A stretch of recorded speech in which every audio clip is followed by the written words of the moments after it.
Title: My son was being bullied at his new school because of the burn scars on his arms. After my wife vanished with her lover, I went to confront the bully's father. Start: I should have walked away, but I didn't.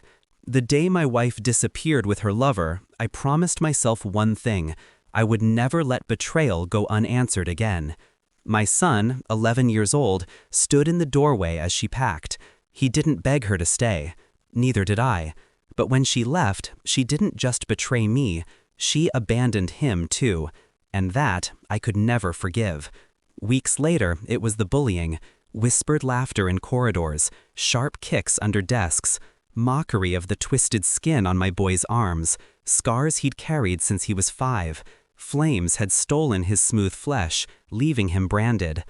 I'd told him once, scars are proof you survived. But survival meant little when his classmates turned survival into shame. The worst was the ringleader, Thomas, big for his age, cruel with words sharper than fists. My son tried to hide it, but I saw the bruises under his sleeves. I saw the way he flinched when someone laughed. A father notices. A father feels his child's pain more than his own. So I went to Thomas's house, not as a father begging for mercy, as a man calculating repayment. His father opened the door. Tall, expensive watch, a confidence that reeked of money and power, the kind of man who thought the world bent around him. My son, I began, voice low, controlled, is coming home with bruises. He's being bullied. By yours. He smirked, like it was beneath him, like I was beneath him. But then my boy stepped out from behind me. He lifted his sleeve. The scars caught the light, and the man's smirk vanished. Color drained from his face. His hand trembled on the doorframe.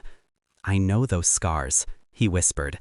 His voice cracked like a man who'd seen a ghost. That was the moment I knew. There was history, a secret, one that tied him to my son in ways he didn't want spoken aloud. I didn't press then. I let the silence hang. I let him close the door with shaking hands. Because sometimes silence digs deeper than questions. The betrayal of my wife had taught me patience. I didn't strike when wounded. I waited. I studied. So I began to watch him. I followed his car at night, careful, headlights off, stopping streets away. He visited places no respectable man should. A bar with no sign, a warehouse with locked doors.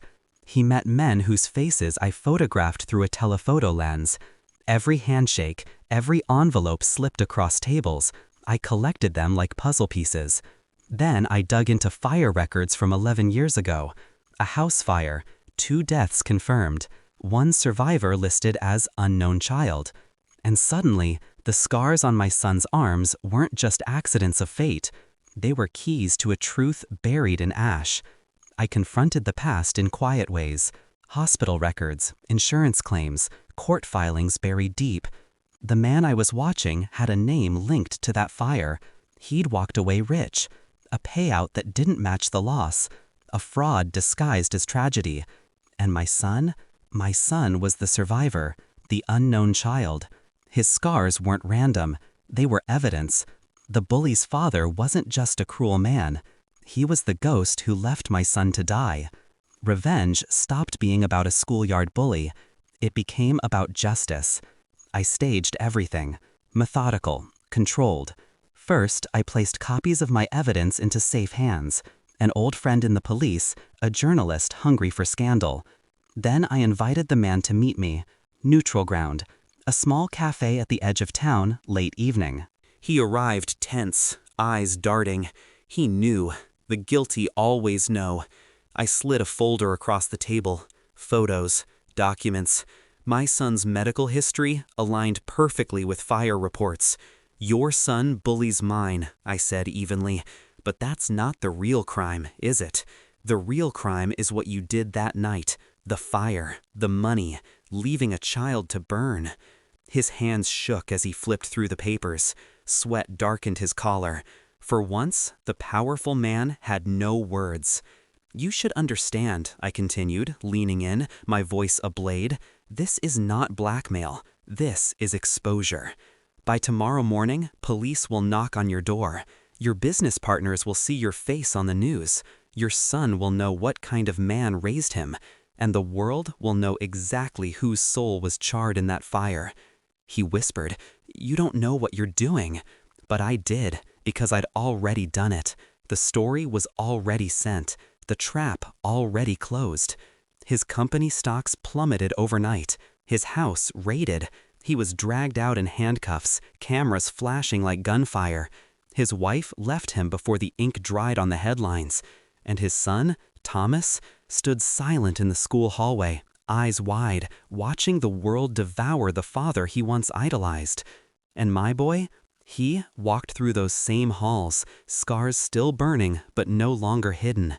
No one dared laugh now, not when the strongest bully in school was too broken to lift his head. Sometimes justice isn't delivered in courts or classrooms. Sometimes it's crafted, piece by piece, by a father who has lost too much to let fate decide again. My wife is gone, my son still carries scars, but now so does the man who made him suffer. His scars are invisible, but deeper. His power stripped, his name ruined, his family shattered. And me? I feel nothing but calm. Because vengeance, when done right, doesn't scream. It whispers, it waits, and then it burns everything down.